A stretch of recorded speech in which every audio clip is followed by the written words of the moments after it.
بيته الطيبين الطاهرين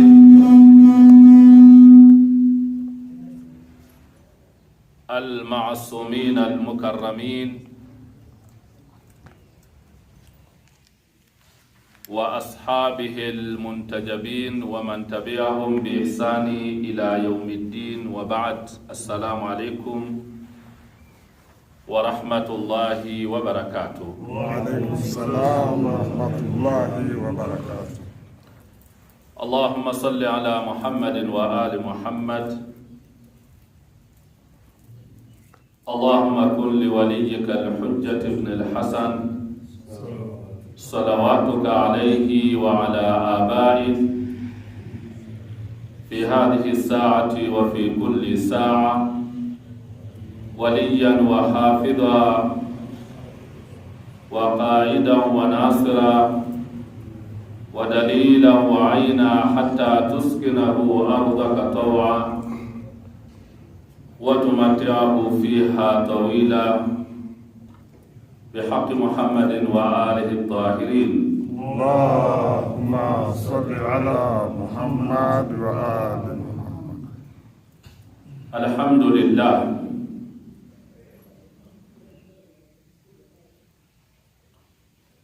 Sote tuendelee kumshukuru Mwenyezi Mungu mtukufu kwa rehema zake na kwa fadhila zake na kwa neema zake ambazo ametumiminia sisi waja wake na sisi wapenzi wa Bwana Mtume na ahlu baiti zake alayhimus salam. Allahumma salli ala Muhammad wa ali Muhammad. Tumshukuru sana kwa kutufikisha leo tarehe 1 ya mwezi mtukufu wa Shaaban, siku tukufu sana, siku muhimu sana, siku kubwa sana, kuchomozewa na jua ukiwa katika mgongo wa ardhi na ukiwa unamtaja Mwenyezi Mungu na kumtaja mtume wake na ahlubaiti zake alayhimus salam. Allahumma salli ala Muhammad. Ndani ya mwezi wake Bwana Mtume, kama ambavyo tulitaja hadithi jana nyingi na juzi kuhusiana na utukufu wa mwezi huu na yale tunayotakiwa tuyafanye katika mwezi huu. Yatosha kuongezea katika hadithi nyingi na maneno mengi tuliyazungumza.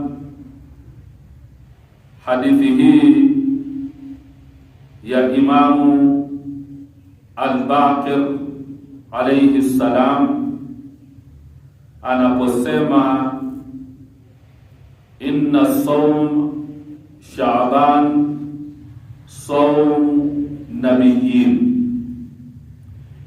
hakika funga ya mwezi wa Shaabani ni funga ya mitume wote. Wa sawmu atba'u nabiyyin, na ni funga ya wafuasi wa mitume wote. Faman sama Shaaban, mwenye kufunga mwezi huu wa Shaaban, faqad adrakatuhu da'watu Rasulullah sallallahu alayhi wa alihi wa sallam. Allahumma salli ala Muhammad wa ali Muhammad. Liqawlihi sallallahu alayhi wa alihi, rahimallahu man a'anani ala shahri, mwenye kufunga mwezi huu wa Shaabani atapata dua ya Bwana Mtume, ataombewa dua na Bwana Mtume, dua inayosema rahimallahu man aanani ala shahri, Mungu amrehemu mja atakayonisaidia mimi katika mwezi wangu. Mungu amrehemu mja ambaye atakayemsaidia Bwana Mtume sallallahu alayhi wa alihi wasallam katika mwezi wake. Kama tulivyosema, hadithi tulizozisoma, ni mwezi wa riziki, ni mwezi wa kupata maombezi ya Bwana Mtume, ni mwezi wa salawati, ni mwezi wa unyenyekevu, ni mwezi wa kadha, maneno ambayo tuliyazungumza jana, maana ya Shaaban. Sasa Bwana Mtume anasema hii ni funga ya mitume wote. Mwezi wa ukija mwezi mtukufu wa Ramadhani ni mwezi wa umma, kutiba alaykumus siyam kama kutiba ala alladhina min qablikum, waliandikiwa kabla yenu, huenda ilikuwa ni huu mwezi wa Shaaban. Ndio Imam al-Bakri anasema funga ya mwezi huu ni funga ya mitume wote waliopita, si mwezi wa Ramadhani. Mwezi wa Ramadhani ni hasa kwa ajili ya umma huu. Umma mwingine hawakufunga mwezi mtukufu wa Ramadhani kwa funga ambayo tunaifunga. Kisha akasema Imam Ali salawatullahi wasalamu alayhi, Allahumma salli ala Muhammad wa ali Muhammad, akielezea habari ya mwezi huu, na haya ni maendelezo ya hadithi tulizosoma jana. Daa fihi ila siyami shahru Shaaban al-mubaraka mahabbatan linnabiy sallallahu alayhi wa alihi wa taqarruban ila Allah ta'ala. Amewaita waumini wafunge katika mwezi huu mtukufu wa Shaabani kwa mapenzi ya kumpenda Bwana Mtume. Sisi sote tuliahidi juzi kuwa tunampenda sana Bwana Mtume. Sasa kumpenda kwake unaitwa umsaidie Bwana Mtume katika mwezi huu, na mpenzi kwa yule anayempenda huwa ni msaada kwake. Ndio maana Imam al-Husayn aliita Karbala, hal min nasirin yansuruni, wale wanayempenda ndio waliomitikia. Ambayo hawakuwa na mapenzi ya kutosha ndio wale walikimbia mlimani, ndio wale walijificha, ndio wale walitoa udhur, ndio wale walitoa visababu chungu mzima wakakwepa. Sasa Imam Ali alayhi salam anatuita sisi wapenzi wa Bwana Mtume katika kufunga mwezi huu kwa ajili ya kumpenda Bwana Mtume sallallahu alayhi wa alihi wasallam. Allahumma salli ala Muhammad wa ali Muhammad. Na ndio njia nzuri ya kujikurubisha kwa Mwenyezi Mungu, wa taqarruban ila Allah ta'ala. Faqala alayhi salam, man sama Shaaban mahabbatan linnabiyillah sallallahu alayhi wa alihi wasallam wa taqarruban ila Allah azza wa jalla, ahabbahu Allah wa qarrabahu min karamatihi yawm al-qiyamah wa awjaba lahu al-jannah. Mwenye kufunga katika mwezi huu kwa kumpenda Bwana Mtume sallallahu alayhi wa alihi wasallam na akanuia qurbatan ila Allah ta'ala, Mwenyezi Mungu atampenda mtu huyo na atamweka karibu yake, atamweka karibu na utukufu wake Mwenyezi Mungu siku ya Kiyama, na itamlazimu kumwingiza katika pepo.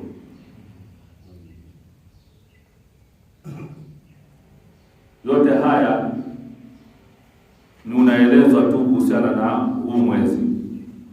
Ndio maana tunayo hadithi ambayo watu wetu pia ipo ya Bibi Aisha akisema hajawahi kuona Bwana Mtume anafunga na kukesha usiku kama nilivyokuwa nikimuona unapoingia mwezi wa Shaaban, kwa sababu ni mwezi wake. Ndio maana anasema rahimallahu man aanani ala shahri. Mwezi wa Ramadhani ni wewe na Mungu wako. Ndio Mungu au ndio Mwenyezi Mungu anatuambia somo li wa ana ajzi bihi. Funga ya Ramadhani ni yangu mimi, yaani ni ya Mungu, na yeye ndiye anailipa. Lakini hii ya Shaabani ni ya Bwana Mtume, na unapoifunga yeye ndio Bwana Mtume anakuombea rahma kutoka kwa Mwenyezi Mungu Subhanahu wa Ta'ala.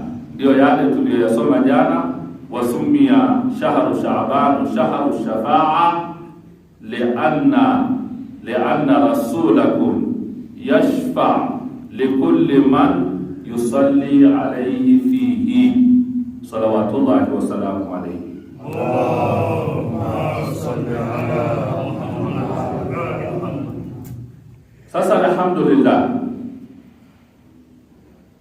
tumeingia siku ya kwanza. Nafunga hapa inazungumzia kufunga siku moja, siku mbili, ukafunga siku tatu, kadiri unapopanua wigo wa ufungaji wako na ndivyo unavyozipata nyingi. Haujalazimishwa ufunge zote, au fadhila hizo hujaambiwa mpaka ufunge Ramadhani nzima, ufunge Shaabani nzima. Siku moja na malipo yake makubwa, siku ya pili na malipo yake makubwa, siku tatu na malipo yake makubwa, hivyo hivyo tu. Sasa Bwana Mtume anatutaka hivyo. Sasa usije ukaikosa funga ya mwezi mtukufu wa Shaaban. Na sisi tunasema tunampenda Bwana Mtume, tunapenda Ahlul Baiti alayhi wassalam. Allahumma salli ala Muhammad wa ali Muhammad. Hapa kuna hadithi ndefu, nitaisoma, sitokuwa nikisimama kusherehesha, nitasimama baadhi ya vituo kusherehesha kidogo, lakini ni maneno ya Mtume sallallahu alayhi wa alihi wasallam. Allahumma salli ala Muhammad. Hadithi iko katika Biharul Anwar. Kikubwa ndugu zangu, kabla tujasoma hii hadithi, tuombe sana msamaha. Tuombe Mungu atustiri, hasa katika siku ya kwanza ya leo. Siku ya kwanza linatengeneza maisha yako ya mwezi mzima. Ndio hadithi hii inatueleza hivyo. Sasa siku hii ya leo, hata kama ulikuwa na makando yako ya hapa na pale, siku ya leo hebu ilinde sana. Siku ya kwanza ya mwezi wa Shaaban ilinde sana. Hifadhi siku ya leo kama unavyohifadhi mboni ya macho yako siku ya leo. Kama umefunga, zidisha zaidi leo katika ibada. Kama hujafunga pia, kuwa na nyurani kadhaa wa kadhaa kwa kujihifadhi katika siku hii ya kwanza. Hii ndiyo inakutengenezea masiku yanayofuata. Na tukasema siku njema inaonekana asubuhi. Hii ndio asubuhi ya mwezi mtukufu wa Shaaban, siku ya kwanza. Hii itakukinga, itakustiri na mengi, itakuhifadhi na mengi na madhambi mengi katika masiku yanayofuata ya mwezi mtukufu wa Shaaban. Ukivuruga hii ya leo mwanzo, ukivuruga mwanzo wako leo, ni vigumu sana kutengeneza katika masiku yanayofuata. Na hii inaambatana na ile hadithi ya majuzi tuliyozungumzia, utii unavuta nini? Utii. Jema linavuta wema.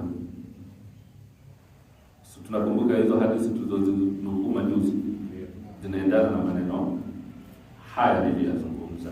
Mwanzo wa leo ndio utakayekuvuta wewe katika wema ndani ya mwezi huu, na utasitiriwa na mengi, kwa sababu hapa tuna machafu mengi ambayo tunayafanya kwa siri, kwa dhahiri, yanayojulikana na yasiyojulikana, ni mengi.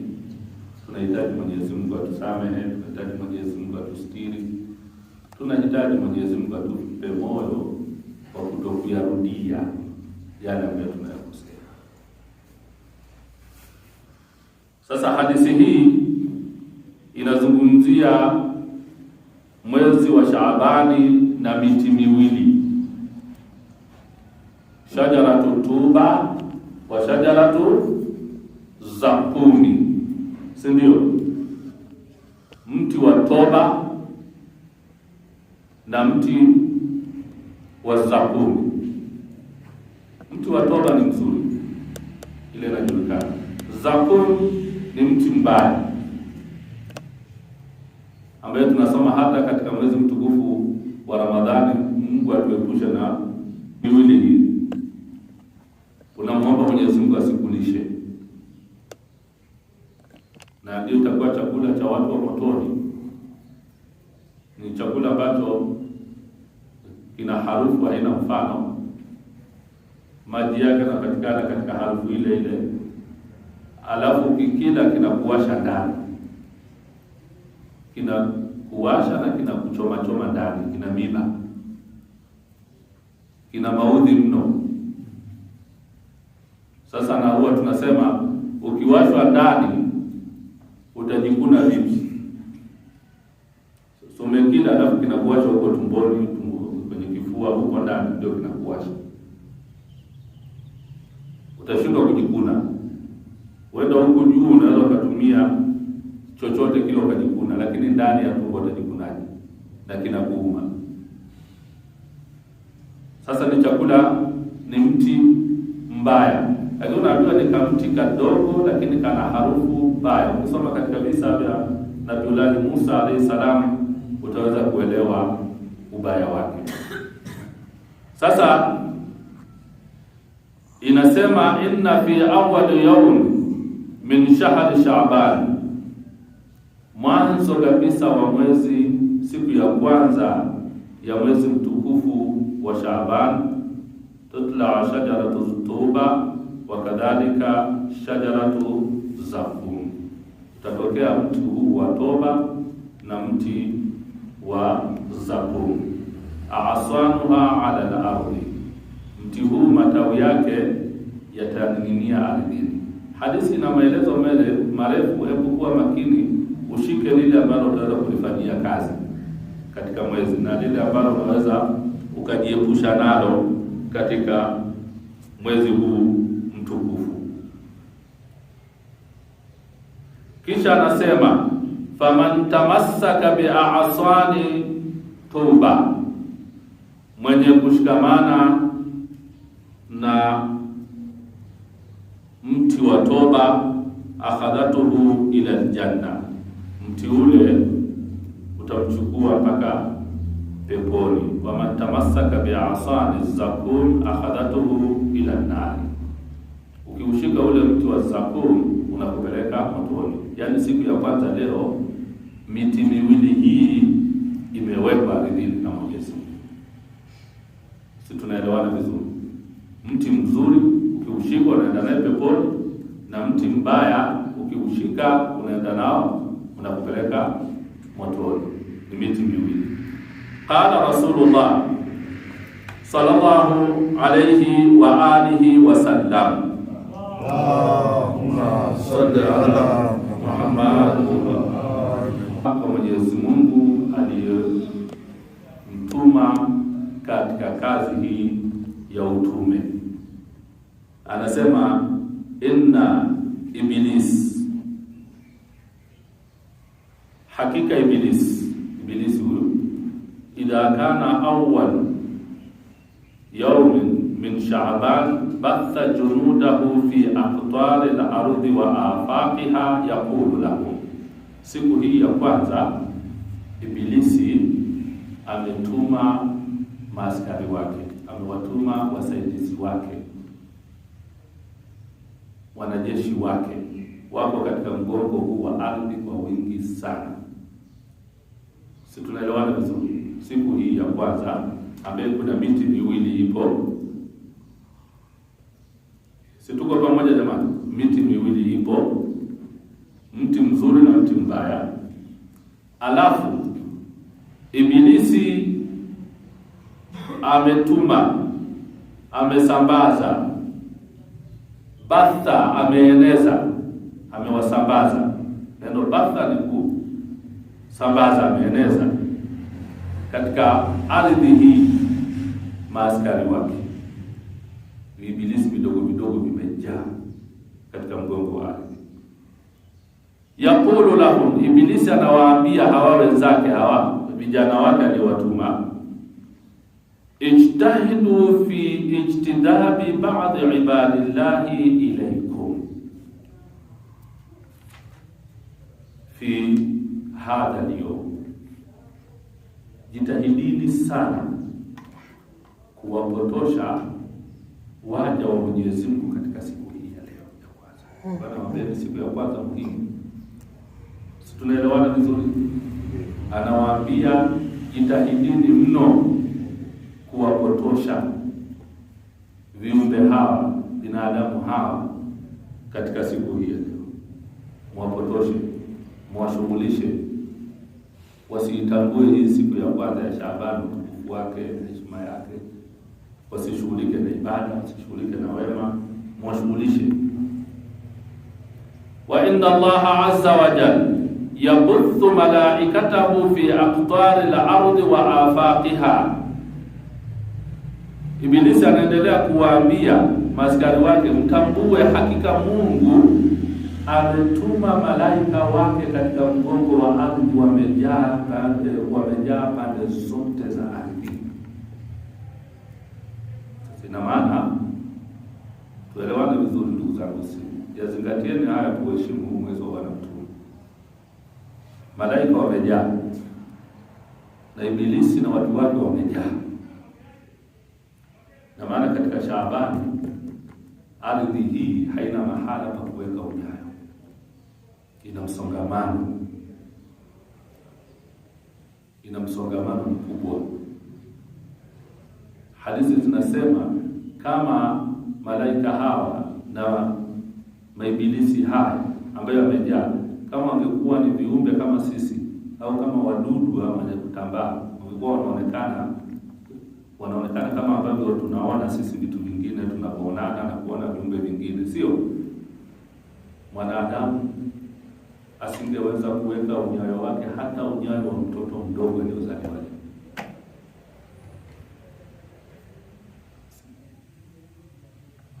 Tunaelewana vizuri? Unyayo wako wewe usingeweza kuweka kwenye ardhi.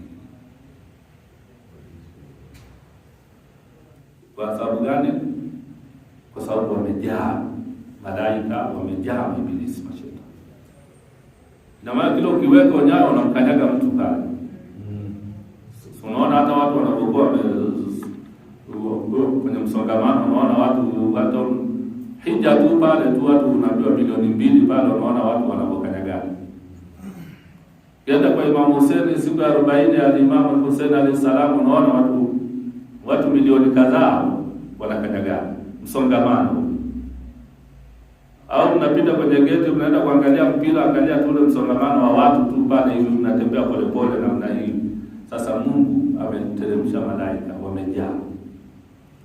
Tena nasema yabuthu malaikatahu fi aqtari al-ardi wa afaqiha, pande zote zimejaa.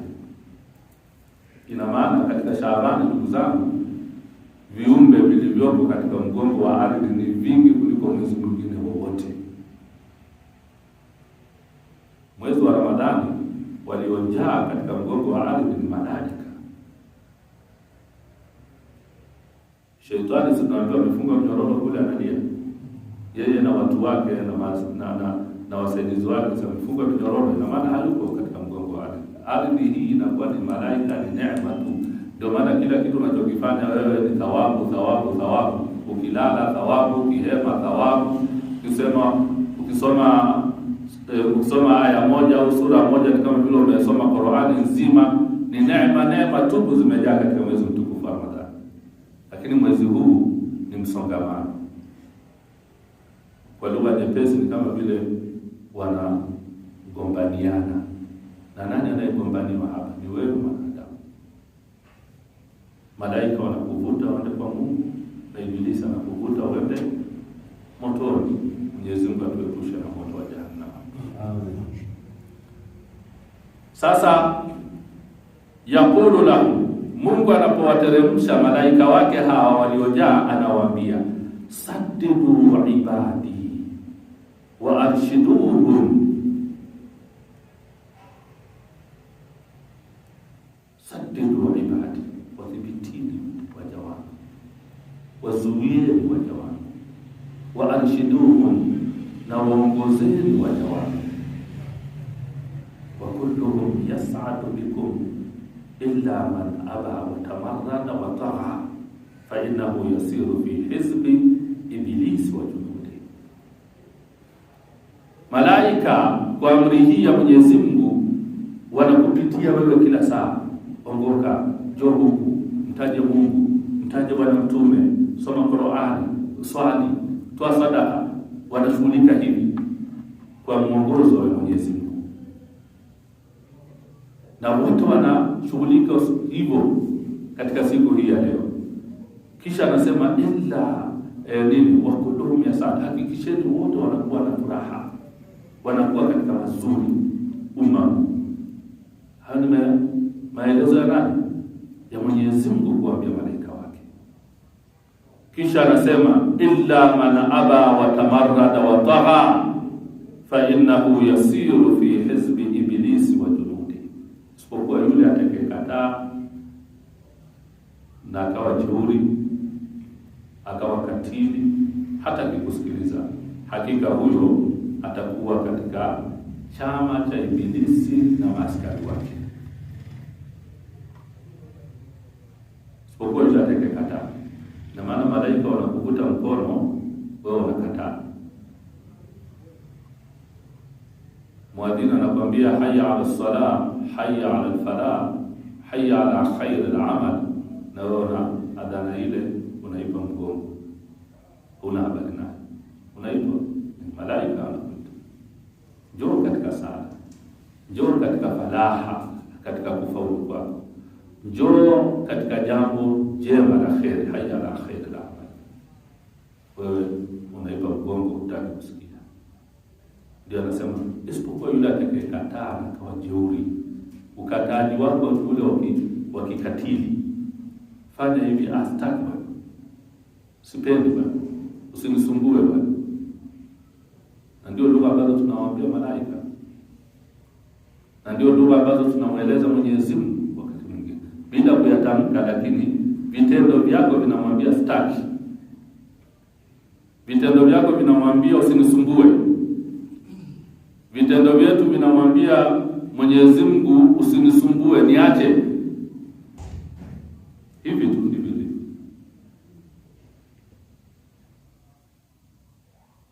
Ndani ya siku hii ya leo, sasa ukifanya hivyo unakuwa katika jeshi la Ibilisi. Wa inna Allaha azza wa jalla idha kana awwal yawmin min Sha'ban amara bi abwabil janna fatuftah wa ya'muru shajarata tuba fatattali'u a'sanuha ala hadhihi dunya. Thumma amara bi abwabin nari fatuftah wa ya'muru shajarata az-zaqum fatattali'u a'sanuha ala hadhihi dunya. Thumma yunadi munadi Rabbana azza wa jalla. Itakapokuwa hii siku ya kwanza, hii zote ni mazungumzo ya leo ndugu zangu. Siku ya kwanza, ndio maana niwaambia ni siku ya kwanza, usijighafilishe hata kidogo, usipuuzie hata kidogo. Kama huna kitu cha kukufanya ukazurure mtaani siku hii, baki maeneo haya. Kama huna sababu ya kwenda mtaani ambao unaweza kuingia katika dhambi ya masikio, dhambi ya macho, dhambi ya mikono, dhambi ya mdomo, dhambi ya kadha, usiingie. Ihifadhi siku ya leo. Tunaelewana vizuri? Sasa anasema, anaendelea, ni hadithi ndefu ya Bwana Mtume, anaendelea kusema hakika Mwenyezi Mungu Subhanahu wa Ta'ala, pindi itakapokuwa siku ya kwanza, Mwenyezi Mungu anaamrisha milango ya pepo inafunguliwa, yote inafunguka milango ya pepo siku hii ya leo, na anauamrisha mti huu wa toba unashusha matawi yake katika dunia hii. Kazi ya mti huu nasubiri Shaaban. Kisha Mwenyezi Mungu anaamrisha milango ya moto vile vile inafunguka, itafunguliwa, na anawaamrisha ule mti wa zakum, mti mbaya, na wenyewe pia unashusha matawi yake katika mgongo wa ardhi. Kisha anaita mwitaji ambaye Mwenyezi Mungu Subhanahu wa Ta'ala, ya ibadallah, hadhihi a'sanu shajarati tuba fatamassaku biha tarfa'ukum ila aljanna. Enyi waja wa Mwenyezi Mungu, huu ni mti wa toba, umening'inia matawi yake yako kweli huko. Shikilia lile tawi likupeleke katika pepo. Wa hadhihi a'sanu shajaratu zaqum fa iyyakum wa iyyaha la tuwaddikum ila jahim. Na huu ni mti wa zaqum mbaya wa kishetani, jiepusheni nao. Ni mti mbaya, na atakayeshikamana naye atakuwa ni mbaya, utawapelekeni katika moto. Ni mti wa motoni, na utawapelekeni motoni, jiepusheni.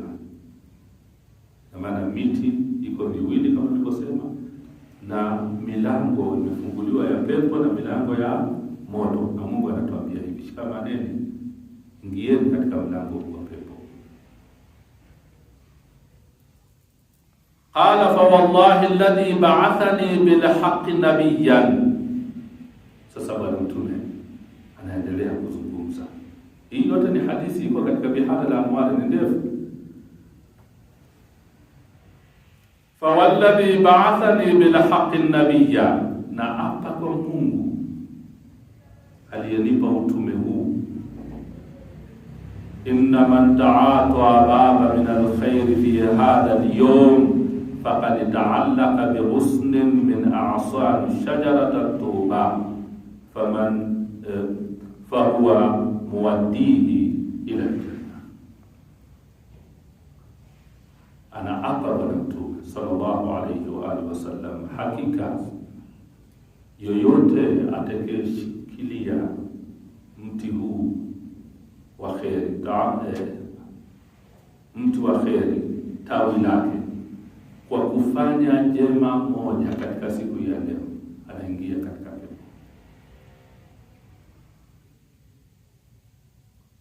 Tukapeleka pepo. Jambo la kheri ukalifanya katika siku ya leo, unaingia katika pepo. Wa man ta'ata baban min sharrin fi hadha al-yawm faqad ta'allaqa bi ghusnin min a'sar shajaratin zaqum fahuwa muwaddihi ila an-nar.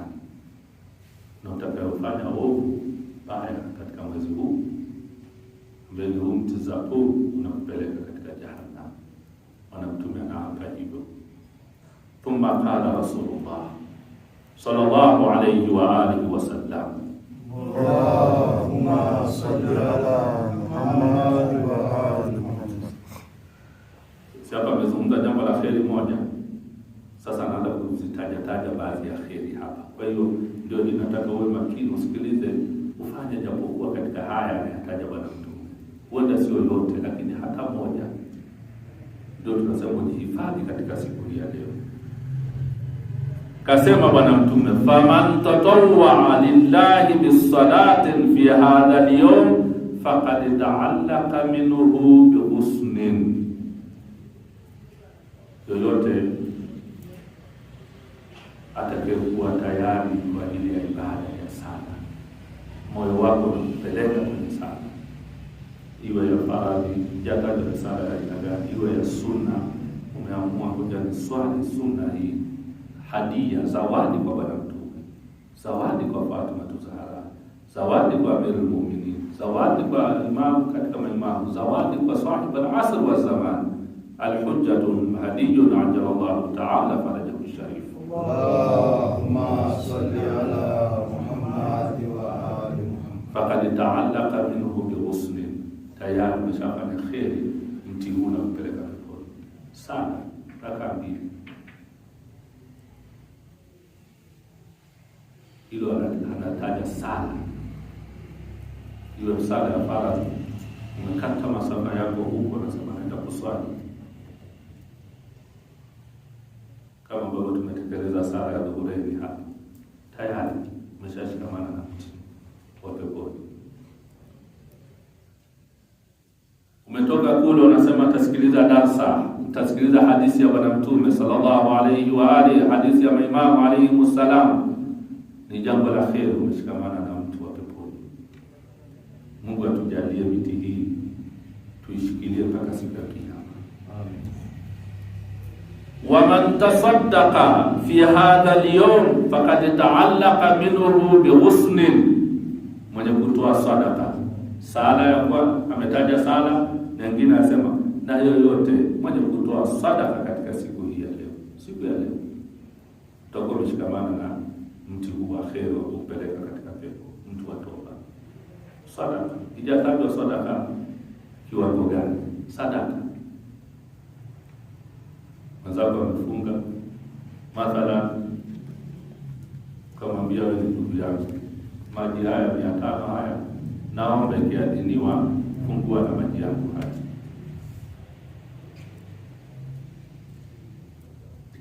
Tulishasema Mungu hahitaji makubwa sana ndio kupeleka peponi.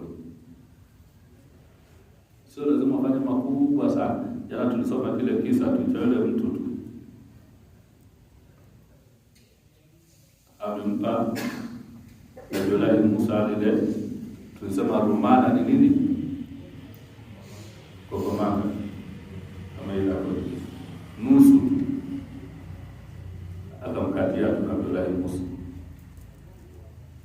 Musa akamuuliza Mola wake, huyu alionipa hili tunda nusu yake, amekula nusu na amenikatia na mimi nusu, sehemu yake iko wapi? Akaonyeshwa mtu wa peponi kwa tunda. Ijatajwa sala, ijatajwa funga, tunda zimelitoa tu kwa moyo safi. Sadaka, tasadaka siku zote na inazima hasira ya Mwenyezi Mungu, inapoza hasira ya Mwenyezi Mungu, inazima moto. Si riwaya zinazungumza hivyo. Sadaka, ukanunua maji, ukaenda ukanunua tende, hata katika kanani kadogo tu vile vinauzwa hapo hivi, vimepimwa vidogo 4-5. Usiseme wewe maskini, kuna vitu vingine vidogo vidogo tunaviweza. Kaleta maji na vikombe vyako kwa miminia watu nusu tu, fundo moja, sadaka. Kikubwa ni qurbatan ila Allah. Ukisema qurbatan ila Allah, hakuna kubwa na dogo, kwa Mungu vyote sawa, nia tu. Sasa sio kasema lazima ukabebe katoni nzima uwape watu wote walioko hapa ndio una uwezo. La, mtu mmoja tu. Una shilingi 500 yako na shilingi 1000 yako, mwambie mwenzako, bwana, hii sadaka yangu, hii shilingi 1000 yako, hii chukua. Hebu jua utafanyia nini kwa watoto wako. Utanunua mwindo wa kutafuna ni wewe, utanunulia mkate, au kama inishia kabisa, chukua 1000 yangu hii bwana, nunua mkate mdogo naenda naye nyumbani watoto wake.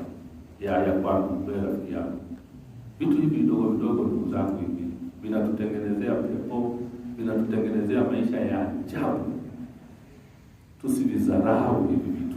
Sasa Bwana Mtume anasema wa man tasaddaqa fi hadha al-yawm faqad ta'allaqa minhu bi husnin, tukatoa sadaka. Kaendelea Bwana Mtume, wa man afa an madlamatin faqad ta'allaqa minhu bi husnin. Ukamsamehe mtu aliyekudhulumu. Dhulma imetokea, kufanyia dhulma na nini, inshallah umemwachia Mwenyezi Mungu. Huna kitu wewe, baki ya Mungu wake. Si ndio? Wewe kwako umejivua katika kusamehe, wa ta'fu wa aqrabu litaqwa, kusamehe. Basi umenizulumu, umehangaika naye, basi nimeacha. Umefanya kheri ambayo inakupeleka katika pepo. Jambo dogo tu la aina hiyo, wala kitu cha miaka 5 6 nyuma, hata ufaidiki nalo lolote. Kwa nini usisamehe uende peponi? Yeye atabaki na dhambi yake. Lakini wewe kitendo chako cha kumsamehe, wewe tayari unaandikiwa pepo, ambacho hata ungeendelea kuwa na kinyongo na kusema simsamehe, yeye anapata hasara na wewe pia ndio unaikosa kitu kama hiki. Si ndio? Hata ukisema umsamehe hakurejeshei, hakupi. Sasa ni nini? Kilichopo hapa ni kufanyaje? Chukua pepo ya Mungu tu, wewe msamehe, atabaki yeye dhambi yake, siku ya kiyama utarudishiwa. Lakini achana naye. Yaani hapa sema sihangaiki, simdai, sifanyi chochote. Si tunaelewana? Anaendelea kusema wa man aslaha baina al-mar'i wa zawjihi wal walidi wa waladihi wal qaribi wa qaribi wal jar wa jarihi wal ajnabi wal ajnabiyya faqad ta'allaqa minhu bi husnin. Ukasuluhisha baina mume na mke, mzazi na mtoto wake, jirani kwa majirani, watu wa karibu, ndugu kwa ndugu, ukasuluhisha badala kuchochea, ukausuluhisha, ukalitoa jambo hili. Wewe umeshikamana na kheri ya kupeleka peponi. Hapa na yataja si shereheshi mengine kama nilivyosema. Sasa waangalia lipo unaliweza. Hajasema yafanye yote haya, lipo unaliweza. Unaweza kusuluhisha, unaweza kusamehe, unaweza kutoa sadaka, toa, unaweza kuswali na kamili, swali. Kisha wa man khaffafa an mu'sarin min dainihi au hatta anhu faqad ta'allaqa minhu bi husni. Ukampunguzia mazito ya mtu mwenye deni. Mtu ana mazito yanamsumbua, ukampunguzia mzigo ule. Ana deni daiwa labda kadhaa, bwana kwenye deni lako bwana, ngoja nikupunguzia hii hapa, naomba shilingi 5,000. Bwana daiwa 10,000, sio naomba 5,000, sio umempunguzia. Kumpunguzia, hajasema yote. Man khaffafa, kumpunguzia uzito wa ndugu yako muumini mwenzako, mzigo aliokuwa nao, wewe umefanya kheri ya kumpeleka peponi katika siku hii ya leo. Hii ni ofa ya leo ndugu zangu. Ndio maana tukasema tusipoteze ofa ya leo. Haya sio ya kesho, ya leo, siku ya kwanza ya Shaaban. Ukampunguzia mzigo huo. Kisha anaendelea wa man nadhara fi hisabihi faraa daynan atiqan qad ayasa minhu sahibuhu fa'adahu faqad ta'allaqa minhu bi husni. Na kama ile hapo umeangalia katika mahesabu yako, kama kumtimizia yote, kumlipia deni lake yote, matatizo yako kumkamilishia yote, wewe unahesabika umeshikamana na huo mtu. Wa man kaffala yatiman faqad ta'alaqa minhu bihusnin, ukamsaidia yatima kama sasa labda hana uniform, hana viatu, kuna viatu vinauzwa bei rahisi, una uwezo wa kununua, kwa kuchukua kile kiatu nasema kuna mayatima wako wapi na wapelekee. Alhamdulillah kuna mayatima sisi na maeneo mengine akasema hiki kiatu hiki nimekipenda, hebu kichukue nimpelekee yatima ambaye utamtoshea huko. Jambo rahisi tu. Viatu vya maskini tu kampelekea, au sweta na hii baridi ndio ukamtafutia sweta, kanunua sweta ukamwambia mpeleka, kamsaidia yatima, wewe tayari unaingia peponi. Ofa ya leo, wa man kaffa safihan an 'arad mu'minin faqad ta'alaqa minhu bihusnin, ukamkinga mtu mjinga ambaye labda angemdhuru mtu mwema, ukakinga shari ya mtu ambaye labda angemdhuru mtu mwingine, si ndio? Ukaamua maana ukaloga nyepesi, ukaamua ugomvi, pia wewe umefanya kheri, unaenda peponi. Yaani ofa ya leo haina mfano. Yaani unaenda peponi, utaangaliwa madhambi yako yaliyopita, kwa maana hiyo eti utaangaliwa juzu ulifanya nini na nini, na maana umesemehewa wewe madhambi yako. Wa man qara'a al-Qur'ana aw shay'an minhu faqad ta'alaqa minhu bihusnin, ukasoma Qur'an au kidogo katika Qur'an, sura moja, idha jaa nasrullahi wal fathu, qul huwallahu ahad, qurbatan ila Allah, katika siku ya leo unuie Qur'an, sio msafu mzima, kiasi chochote umefanya kheri ya kupeleka peponi. Wa man qa'ada yadhkuru Allah wa li ni'amatihi yashkuruhu faqad ta'alaqa minhu bihusnin, mwenye kukaa akamtaja Mwenyezi Mungu, akataja neema za Mwenyezi Mungu, akamshukuru Mwenyezi Mungu katika hayo, umefanya kheri. Ukakaa sana ya Allah, nakushukuru Mwenyezi Mungu kwa kunipa afya, nakushukuru Mwenyezi Mungu umenipa uhai mpaka leo niko, nakushukuru Mwenyezi Mungu umenijalia nimefanya kazi, shukuru Mwenyezi Mungu nimekutana na ndugu zangu waumini kusaidia, tumeswali pamoja, ukashukuru tu, tumepeana mikono hivi tu. Sinaomba ndugu zangu mazito, ukashukuru tu. Mimi nataja haya ndio maana nasema wewe zingatia ambalo utaliweza. Utasoma Qur'ani, utakuwa mtaje Mwenyezi Mungu kwa neema alizokupa. Wewe unazo neema nyingi, hata neema za kutoka nyumbani. Umetoka nyumbani kwa furaha, mke wako amekuaga vizuri, watoto wako, unaondoka kwa furaha. Mshukuru Mwenyezi Mungu. Sema Mwenyezi Mungu nakushukuru kwa hili. Anaendelea, wa man 'ada maridan wa man shajja'a fihi janazatan wa man 'azza fihi musaba faqad ta'alaqa minhu bihusnin, yoyote atakayemtembelea mgonjwa akasindikiza jeneza, akaomboleza msiba uliotokea katika maeneo hayo, kama kuna msiba, au kumtembelea mgonjwa au kumsalimia mgonjwa, hata kwa kumpigia hata simu kumsalimia, wewe tayari umefanya kheri ya kupeleka peponi. Haya mambo yanataja Bwana Mtume. Wagonjwa tunao, marehemu wao.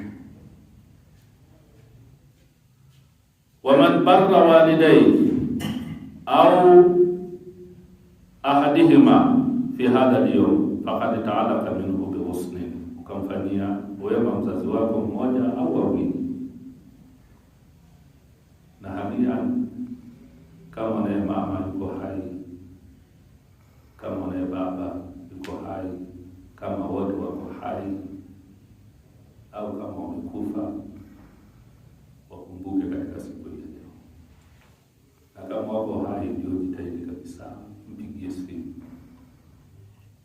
Kama na mzazi yuko hai leo, mpigie simu, mwambie mama, asalamu alaykum, nakusalimia leo, najua leo tarehe ngapi mama, sijui, leo ni 1 Shaaban, Ramadhani imekaribia, mama nakuombea dua, afya njema, umri mrefu, asante.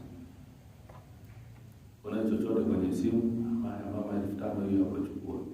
Siku ya leo. Wala utashangaa maisha yako. Vitu vidogo vidogo hivi ndugu zangu tunasema. Ni sisi tu hatuvifanye, tunavidharau. Na wakati mwingine tunavifanya lakini hatunui. Naweza kweli una mahusiano mazuri na mzazi wako lakini hunui. Nuia, leo nuia. Qurbatan ila Allah Ta'ala.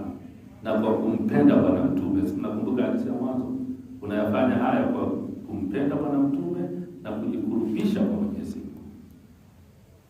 Sasa unaye wazazi wako wawili, kama wamekufa usisahau tu. Allahumma ighfir lahu warhamhu waskunhu fil janna. Allah au kasema rabbi ighfirli wa liwalidayya warhamhuma kama rabbayani saghira. Kama makaburi yao yako karibu, nenda tembelea. Kama yako mbali au hata yako karibu una nafasi, basi wapelekee haya dua hizi. Siku ya leo utashangaa maajabu kwenye maisha yako. ومن كان أسقطهما قبل هذا اليوم فأرضاهما في هذا اليوم فقد تعلق منه بغصن. Na hii pia anazungumzia Bwana Mtume, kama mzazi wako leo labda mkubwa na maelewano huko au jasini na nini, leo akakuridhia, kafurahi na wewe unaenda peponi.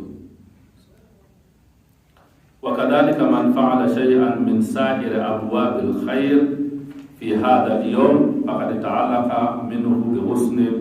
Na yoyote au kwa maana na vile vile na hali kadhalika kwa yoyote atakayefanya jambo lolote la kheri. Hii imetolewa kama mfano. Jambo lolote la kheri, wewe utakuwa ni mtu wa peponi. Thumma qala Rasulullah sallallahu alayhi wa alihi wasallam, Allahumma salli ala Muhammad wa ali Muhammad. Kisha akasema Bwana Mtume alipofika hapo, walladhi ba'athani bil haqqi nabiyya, na hapa kwa Mwenyezi Mungu aliyetuma kwa utume huu, wa inna man ta'ata baban min sharri wal isyan fi hadha al-yawm faqad ta'alaqa bi ghusnin min a'sani shajarati az-zaqum fa huwa muwaddihi ila an-nar. Baada ya kiapo Bwana Mtume akasema, na kwa hakika yoyote atakayeshikamana na shari ya aina yoyote, shari ya aina yoyote na maasi ya aina yoyote katika siku hii ya leo, hakika atakuwa ameshikamana na ule mtu wa Zaqum kwa kumpeleka motoni. Ndio maana tumesema usitoke, usiende kama hauna dharura ya kazi. Nenda ukafanye kazi, hujazuiliwa. Lakini kama unaona ukwenda kuzurura tu au kwenda kukaa mahala ambapo yanaweza kuwa ni fitna hapa na pale, jiepushe nayo. Au urudi nyumbani ukalale ukapumzike, tulia. Kama ni kazini, nenda kazini, kaa tulia. Sasa yale ilikuwa ni mambo ya kheri ametaja moja moja, na haya shari vile vile anataja Bwana Mtume. Thumma qala sallallahu alaihi wasallam, walladhi ba'athani bil haqqi nabiyya faman qassara fi salatihi al mafruḍa wa dayya'aha faqad ta'allaqa bi ghusn minhu. Atakayepuuza sala ya faradhi, hizi sala za wajibu, akaipuuza, akaipoteza. Unakuipuuza ukaswali lakini ile umeipuuza, au yule akaipoteza kabisa, hajaswali, ameacha, yule tayari ameshika moto, mtu wa kumpeleka wapi? Jahannam. Mwenyezi Mungu atuepushe na. Wa man kana alayhi faradu sawm fa farata fihi wa dayya'ahu faqad ta'alaqa bi ghusn minhu. Ulikuwa una funga ambayo hukufunga katika mwezi wa Ramadhani, hujailipa katika mwezi huu, hadi kadhalika hivyo. ومن جاءه في هذا اليوم فقير ضعيف يعرف سوء حاله فهو يقدر على تغيير حاله من غير ضرر يلحقه وليس هناك من ينوب عنه ويقوم مقامه فتركه يضيع ويعطر ولم يأخذ بيده فقد تعلق بغصن منه. Inayo kwa ufupi sana amekuidia mtu maskini, mtu mnyonge, na unajua hali yake kweli, unajua hali yake na wewe una uwezo wa kumsaidia, na msaada utakayomsaidia huwezi kudhurika na chochote, ukamsaidia na msaada uliotoa haujakuletea madhara wewe, kisha ukamwacha mtu yule akaendelea na tabu zake. Wewe umeshikilia mtu wa kupeleka moto. Umeona hivi msalama. ومن جاءه في هذا اليوم فقير ضعيف يعرف سوء حاله فهو يقدر على تغيير حاله. Ukapuzia hii inaenda haraka na hivi hadithi mimi tamani sana tungeimaliza hii hadithi ndefu. ومن اعتذر إليه مسيء فلم يعذره فلم يقتصر به على قدر عقوبة إساءته بل أربى عليه فقد تعلق بغصن منه. Na hili nalo muhimu. Haya nayataja baada kwa tumetaja yale mema aliyotaja, sio ambayo natakiwa yafanye kushikamana na shajarati toba, si ndio? Haya ni yale ya kushikamana na shajarati zakum. Si tuko pamoja? Msalieni Bwana Mtume. Usilale. Siku ya leo ni muhimu mno, ni muhimu. Haya yote ni siku ya leo ndugu zangu. Ndio maana tuwaambieni haya ni ya leo tu, ni ofa ya leo, siku ya kwanza. Leo ndio tunatengeneza barabara ya Shaabani nzima mpaka Ramadhani. Ukikosea hii barabara ya leo ni ngumu sana kutengeneza. Sasa anasema hivi, mwenye kuja kukuomba msamaha amekukosea, akaja akakuomba msamaha, akakuomba udhuru, ukakataa kumsamehe, ukakataa udhuru wake kiujuria, na zaidi ya hapo ukamsengenya. Si amekuomba alafu kisha wewe anakuja anasumbua na niomba msamaha wake, ukamsengenya kwa watu, inampeleka sana.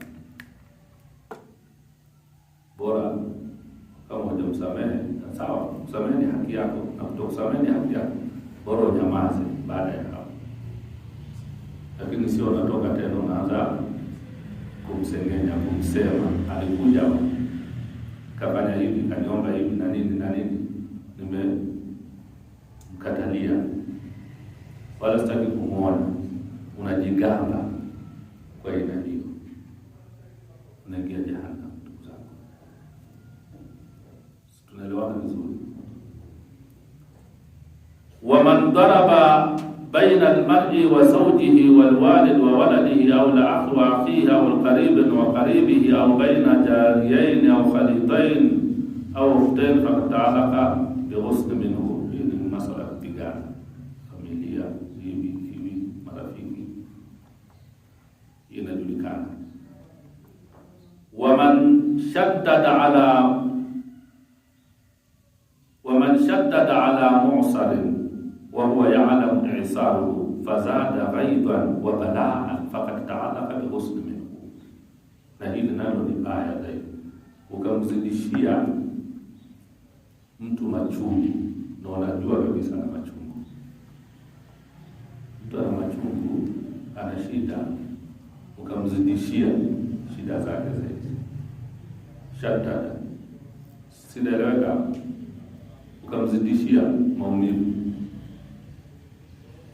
Mtu amekudhulumu, badala ya kuomba msamaha ukamzidishia kumsimanga, kumwambia kwa utaniweza, nimefanya nafanya utakotaka.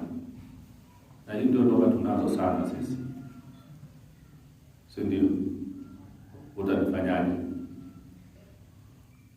Amekuumiza, badala ya kukupa pole na nini,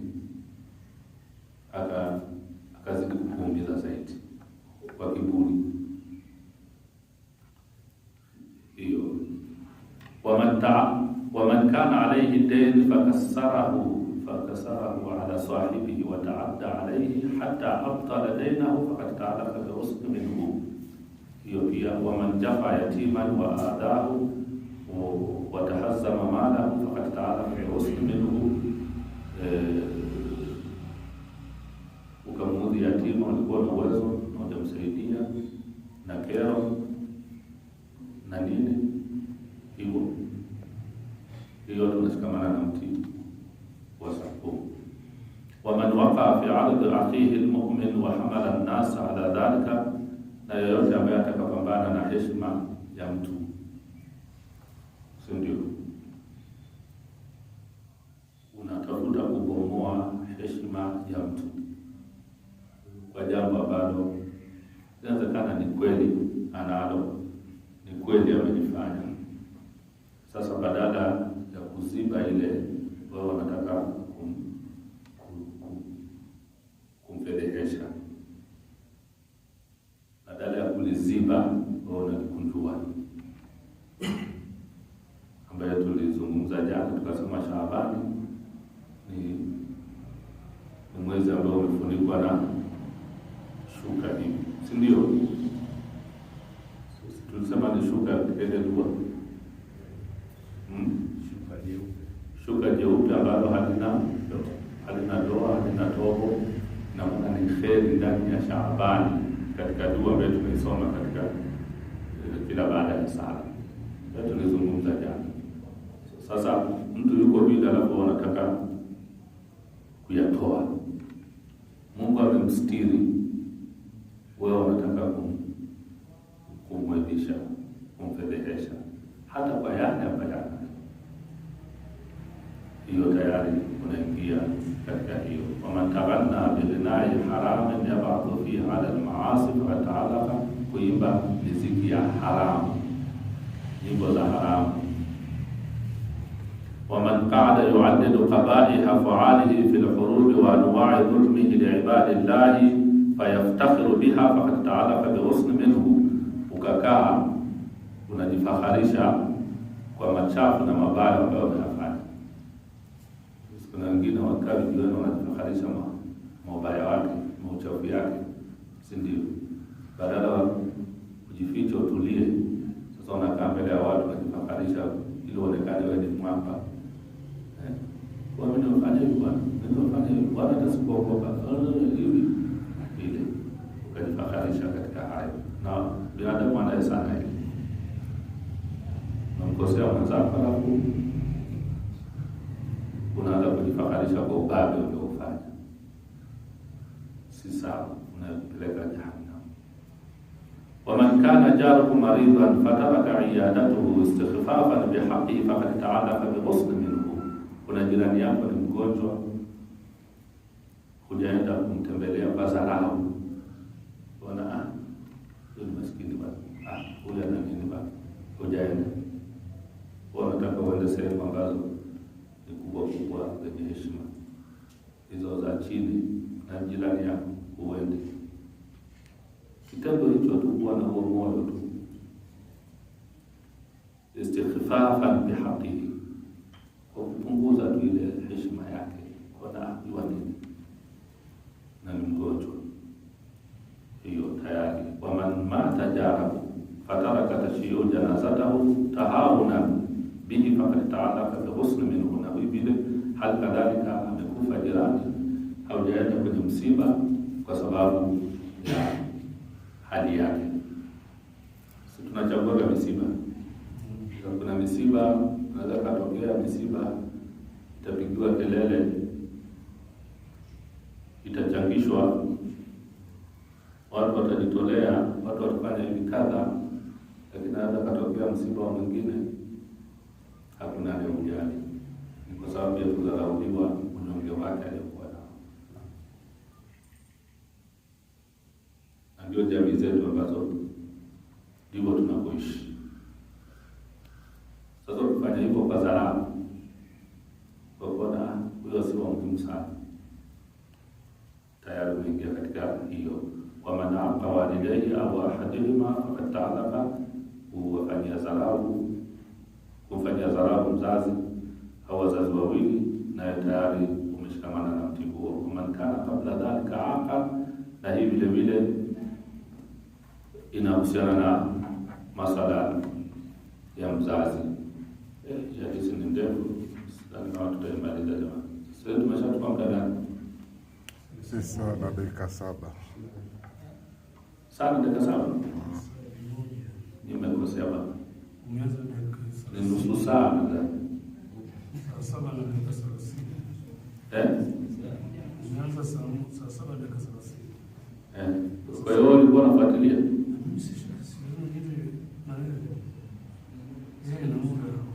Inaonyesha upo katika rekodi. Haionyeshi kwa pamoja, unaangalia sana. Inshallah na bado ni ndefu, lakini hata tuishie hapa. Zote muhimu hizi, somaana hizi hadithi za Bwana Mtume ni moja tu.